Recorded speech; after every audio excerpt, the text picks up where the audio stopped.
donde cada página es un hechizo y cada historia una puerta a lo desconocido. En esta ocasión las luces bajan, el silencio se vuelve cómplice y el misterio toma asiento con nosotros. Aquí las palabras cobran vida entre niebla, deducciones brillantes y enigmas que esperan ser resueltos. Juntos viajaremos a calles antiguas, habitaciones cerradas y casos donde nada es lo que parece. Así que toma asiento, prepárate una bebida, porque hoy nos adentramos a las aventuras de Sherlock Holmes, de Arthur Conan Doyle. En esta ocasión leeremos la segunda parte del capítulo 1, Un escándalo en Bohemia. A las 3 en punto me encontraba en Baker Street, pero Holmes aún no había regresado. La casera me informó de que había salido de la casa poco después de las 8 de la mañana. Sin embargo, me senté junto al fuego con la intención de esperarle, por mucho que tardara. Ya estaba profundamente interesada en su investigación, porque, aunque no estaba rodeado de ninguno de los rasgos sombríos y extraños que se asocian con los dos crímenes que ya he registrado, sin embargo, la naturaleza del caso y la exaltada posición de su cliente le daban carácter propio. En efecto, aparte de la naturaleza de la investigación que mi amigo tenía entre manos, había algo en su magistral comprensión de la situación y en su agudo e incisivo razonamiento, que hacía que fuera un placer para mí estudiar su sistema de trabajo y seguir los rápidos y sutiles métodos con los que desentrañaba los más inextricables misterios. Estaba tan acostumbrado a su éxito constante que la posibilidad de que fallara había dejado rondar por mi cabeza. Eran casi las 4 cuando se abrió la puerta, y un mozo de cuadra con aspecto de borracho desaliñado y con el bigote de lado, con el rostro inflamado y ropas de mala reputación, entró en la habitación. Acostumbrado como estaba a los sorprendentes poderes de mi amigo en el uso de los disfraces, tuve que mirar 3 veces antes de estar seguro que era él. Con un movimiento de cabeza desapareció en el dormitorio, de donde salió en 5 minutos vestido de traje respetable, como antaño. Metiendo las manos en los bolsillos, estiró las piernas frente al fuego y se rió con ganas durante unos minutos. «Bueno, de verdad», gritó, y luego se atragantó y volvió a reírse hasta que se vio obligado a recostarse, inerte e indefenso, en la silla. «¿Qué pasa?» «Es demasiado divertido. Estoy seguro de que nunca podrás adivinar cómo he empleado mi mañana o lo que he terminado haciendo». «No pude imaginarlo. Supongo que has observado los hábitos, quizás, de la señorita Irene Adler». «Así es, pero la secuencia fue bastante inusual. Sin embargo, se lo diré. Salí de la casa un poco después de las 8 de la mañana con el personaje de un mozo de cuadra sin trabajo. Hay una maravillosa simpatía y masonería entre los hombres del caballo. Sé uno de ellos y sabrás todo lo que hay que saber. Pronto encontré a Briony Lodge. Es un chalet de lujo, con un jardín en la parte trasera, pero construido en el frente hasta la carretera de 2 pisos. Cerradura tipo Chubb en la puerta. Una gran sala de estar en el lado derecho, bien amueblada, con largas ventanas casi hasta el suelo, y esos absurdos cierres de ventana ingleses que un niño podría abrir. Detrás no había nada destacable, salvo que la ventana del pasillo se podía alcanzar desde la parte superior de la cochera. La rodeé y la examiné detenidamente desde todos los puntos de vista, pero sin observar nada de interés. Luego bajé a la calle y descubrí, como esperaba, que había una callejuela que bajaba por una de las paredes del jardín. Les eché una mano a los mozos de cuadra para que frotaran sus caballos, y recibí a cambio 2 peniques, un vaso de cerveza mitad rubia y mitad oscura, 2 cargas de tabaco de lana y toda la información que pueda desear sobre la señorita Adler, por no hablar de otra media docena de personas de la vecindad por las que no tenía el menor interés, pero cuyas biografías me vi obligado a escuchar. «¿Y qué hay de Irene Adler?», pregunté. «Oh, ella ha hecho que todos los hombres bajen la cabeza en esa parte. Es la criatura más delicada bajo un gorro en este planeta. Eso dicen los del barrio del Serpentine Mews para los hombres. Vive tranquilamente, canta en los conciertos, sale a las 5 todos los días y vuelve a las 7 en punto para cenar. Rara vez sale a otras horas, excepto cuando canta. Solo tiene un visitante masculino, aunque acude bastante. Es moreno, guapo y apuesto, y nunca llama menos de una vez al día, y a menudo 2. Es el señor Godfrey Norton, de Inner Temple. Veo las ventajas de un taxista como confidente. Le habían llevado a casa una docena de veces desde Serpentine Mews y lo sabían todo sobre él. Cuando hube escuchado todo lo que tenían que decir, comencé a caminar de arriba abajo cerca de Briony Lodge, una vez más, y a pensar en mi plan de campaña. Godfrey Norton era evidentemente un factor importante en el asunto. Era un abogado. Eso sonaba siniestro. ¿Cuál era la relación entre ellos y cuál era el objeto de sus repetidas visitas? Ella era su cliente, su amiga o su amante. Si era lo primero, probablemente le había cedido la fotografía. Si era lo segundo, era menos probable. De la respuesta a esta pregunta dependía si debía continuar mi trabajo en Briony Lodge o dirigir mi atención al bufete del caballero en el Temple. Era un punto delicado y ampliaba el campo de mi investigación. Me temo que le aburro con estos detalles, pero tengo que hacerle ver mis pequeñas dificultades si quiere entender la situación. Te sigo de cerca, le contesté. Todavía estaba haciendo un balance del asunto en mi mente cuando un taxi llegó a Briony Lodge y un caballero se bajó. Era un hombre extraordinariamente apuesto, moreno, aguileño y con bigote, evidentemente el hombre del que había oído hablar. Parecía tener mucha prisa. Gritó al taxista que esperaba y pasó por delante de la criada, que le abrió la puerta con aire de un hombre que se siente completamente a gusto. Estuvo en la casa alrededor de media hora y pude verle en las ventanas del salón, caminando de un lado a otro, hablando con entusiasmo y agitando los brazos. De ella no pude ver nada. Al cabo de un rato salió con aspecto aún más nervioso que antes. Cuando se acercó al taxi, sacó un reloj de oro del bolsillo y lo miró seriamente. «Conduce toda prisa», gritó. «Primero a Gross y a Hankins en Regent Street, y luego a la iglesia de Santa Mónica en Edgware Road. Media guinea si lo haces en 20 minutos». Se pusieron en marcha, y yo me preguntaba si no haría bien en seguirlos. Cuando subió por la calle un pequeño y elegante landau, un tipo de coche de caballos, cuyo cochero llevaba el abrigo solo a medio abrochar y la bata bajo la oreja y la corbata bajo la oreja, mientras todas las etiquetas de su arnés sobresalían de las hebillas. No se había detenido antes de que ella saliera disparada por la puerta del vestíbulo y entrar en él. Solo la vislumbré en ese momento, pero era una mujer encantadora y con un rostro por el que un hombre podría morir. «La iglesia de Santa Mónica, John», gritó, «y me dio soberano si llegas en ella en 20 minutos». Esto era demasiado bueno para perderlo, Watson.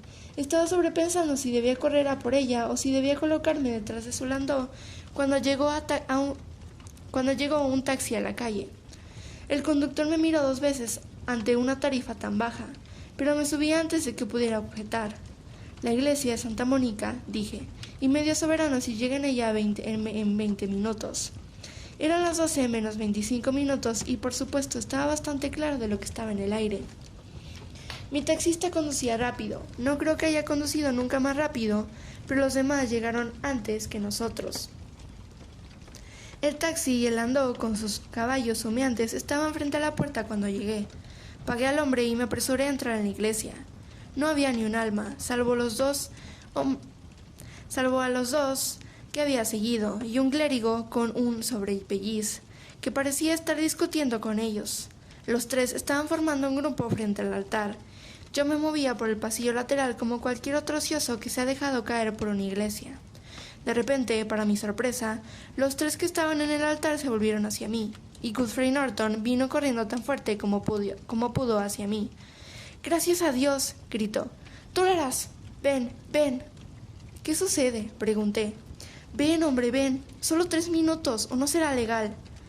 Fui medio arrastrado hasta el altar, y antes de saber dónde estaba me encontré murmurando respuestas que me susurraban al oído, y dando fe de cosas de las que no sabía nada, y, en general, ayudando a la unión firme de Irene Adler, soltera, con Godfrey Norton, soltero.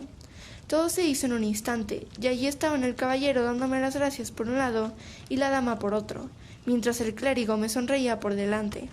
Fue la situación más absurda en la que me he encontrado en mi vida, y fue el pensamiento de ella lo que me hizo reír ahora mismo.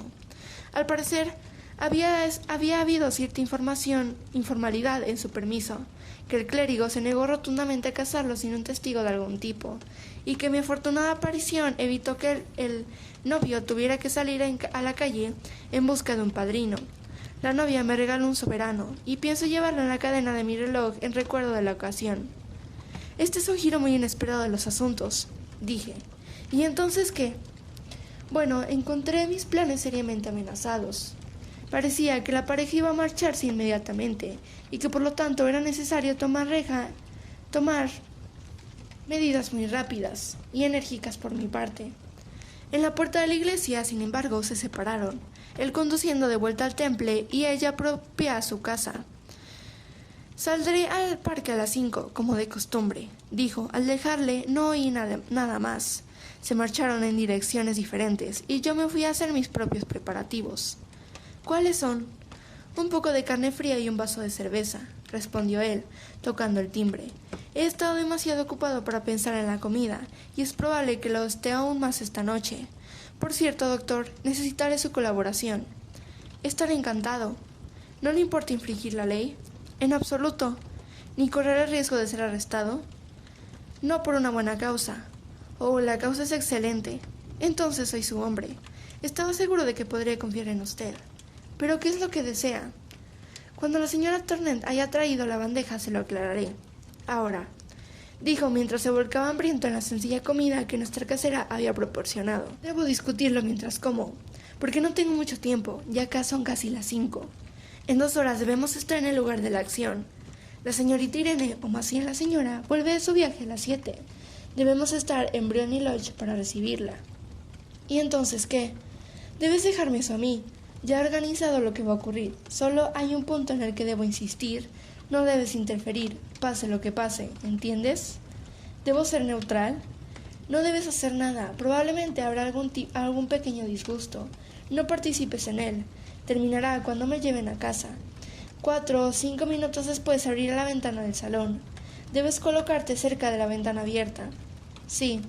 Debes observarme porque seré visible para ti. Sí. Y cuando yo levante la mano arrojarás a la habitación lo que yo te dé para arrojar y al mismo tiempo lanzarás el grito de fuego. ¿Me sigues completamente? Completamente.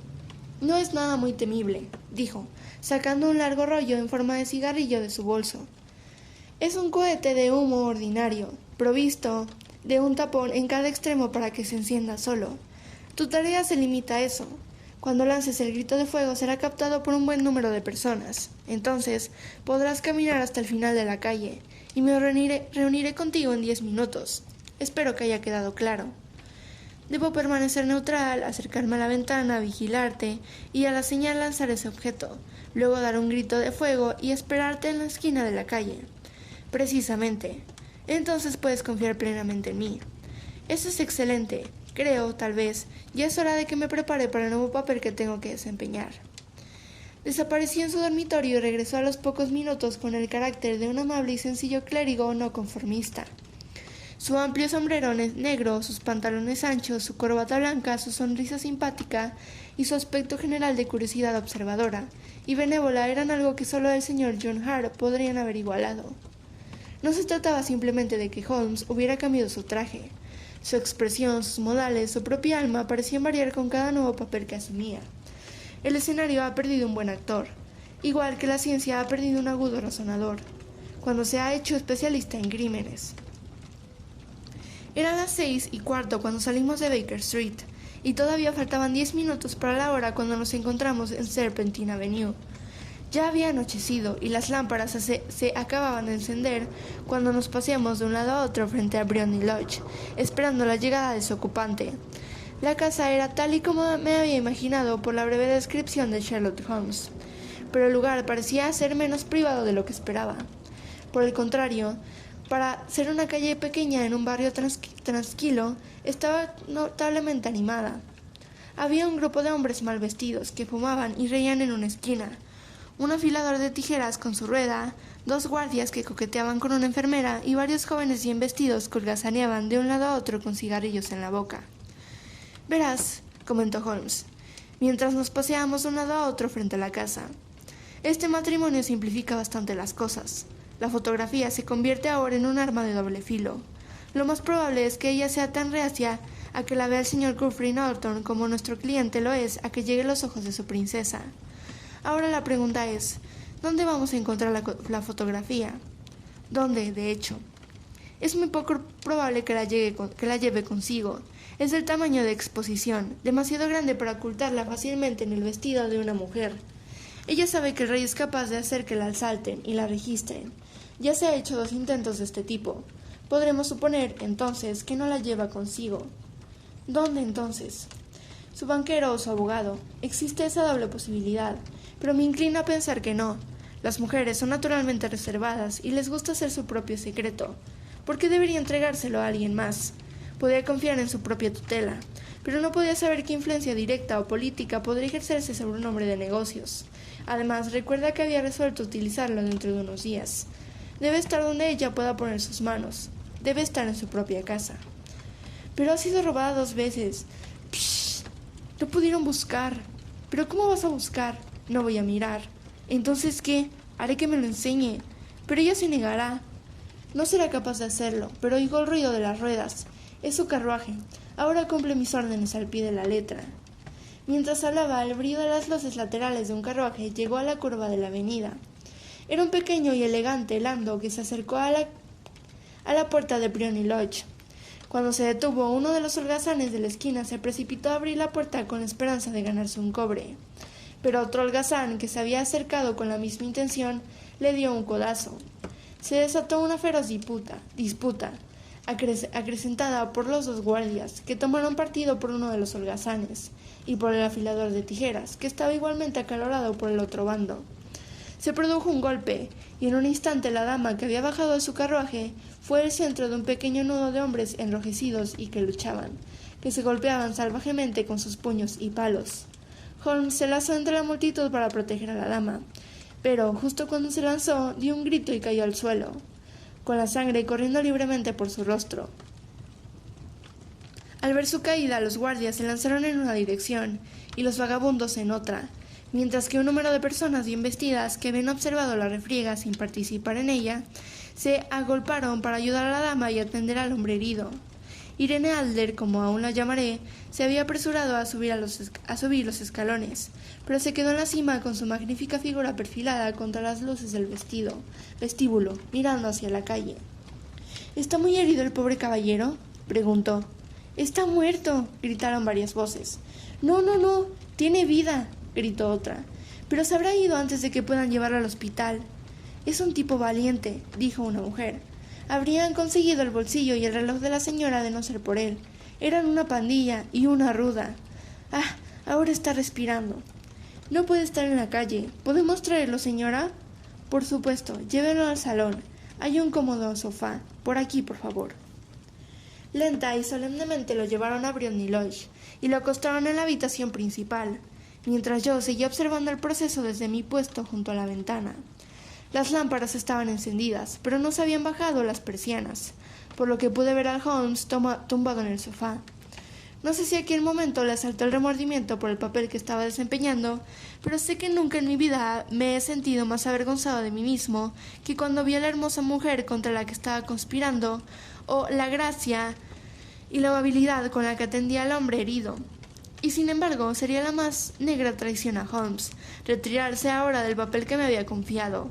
Endurecí mi corazón y saqué el cohete de humo debajo de mi chaleco. Después de todo, pensé, no le estamos hiriendo, solo estamos impidiendo de que hiera a otra persona. Holmes se había sentado en el sofá y le vi moverse como un hombre que necesita respirar. Una criada se apresuró a abrir la ventana. En el mismo instante le vi levantar la mano y a la señal lancé mi cohete a la habitación, con un grito de ¡fuego! La palabra no había salido de mi boca cuando toda la multitud de espectadores, tanto los bien vestidos como los mal vestidos, caballeros, posaderos y sirvientas, se unieron en un grito general de ¡fuego! Gruesas nubes de humo se extendieron por la habitación y salieron por la ventana abierta.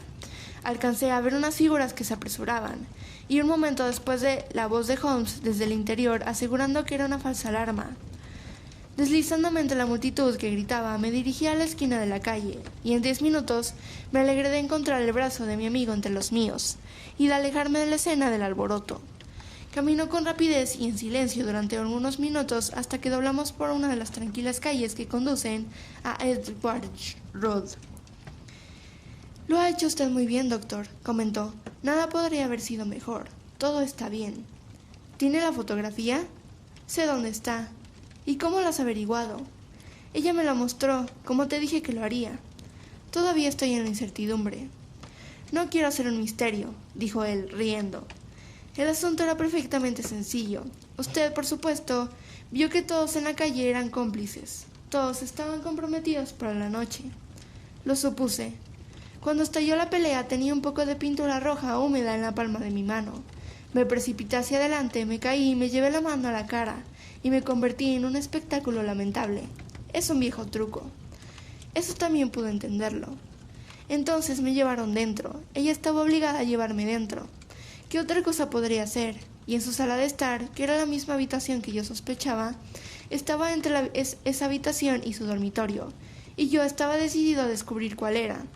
Me tumbaron en un sofá, pedí aire y se vieron obligados a abrir la ventana, y usted tuvo oportunidad. ¿Cómo te ayudó eso? Fue muy importante. Cuando una mujer piensa que en su casa se está incendiando, su instinto es correr hacia lo que más valora. Es un impulso que perfectamente dominante, y más de una vez me he aprovechado de él. En el caso del escándalo de la situación de Darlington me fue útil, y también en el asunto del castillo de Answorth. Una mujer casada que se aferra a su bebé, una soltera busca a su joyero. Ahora estaba claro para mí que nuestra dama de hoy no tenía nada más en la casa valioso para ella que lo que estamos buscando. Se apresuraría a asegurarlo. La alarma de incendio estaba admirablemente realizada. El humo y los gritos fueron suficientes para hacer temblar unos nervios de acero. Ella respondió maravillosamente. La fotografía está en un hueco detrás de un panel deslizante, justo encima del tirador de la campana de la derecha. Ella estaba allí en un instante, y yo alcancé a verla mientras la sacaba a medias. Cuando grité que se trataba de una falsa alarma, la volví a colocar en su sitio. Miró el cohete y salió corriendo de la habitación y no la he vuelto a ver. Me levanté presentando mis excusas y escapé de la casa. Dudé si intentar asegurar la fotografía de inmediato, pero el cochero había entrado y como me observaba con atención, me parecía más seguro esperar. Un poco de exceso de precipitación puede arruinar todo. ¿Y ahora? Pregunté. Nuestra búsqueda está prácticamente terminada. Mañana iré a ver al rey, y a ti, si quieres venir con nosotros. Nos harán pasar al salón para esperar a la señora, pero es probable que cuando llegue no nos encuentren ni a nosotros ni a la fotografía. Podría ser una satisfacción para su majestad recuperarla con sus propias manos. ¿Y cuándo llamará? A las 8 de la mañana. Ella no estará levantada, así que tendremos el campo libre. Además, debemos ser rápidos, ya que este matrimonio puede significar un cambio completo en su vida y en sus costumbres. Debo telegrafiar al rey sin demora. Habíamos llegado a Baker Street y nos habíamos detenido en la puerta. Estaba buscando la llave en sus bolsillos cuando alguien que pasaba dijo: «Buenas noches, señor Sherlock Holmes». Había varias personas en la acera en ese momento, pero el saludo parecía provenir de un joven delgado con un úlster que se había apresurado a pasar. «He oído esa voz antes», dijo Holmes, mirando a la calle poco iluminada. «Ahora me pregunto quién demonios podría ser».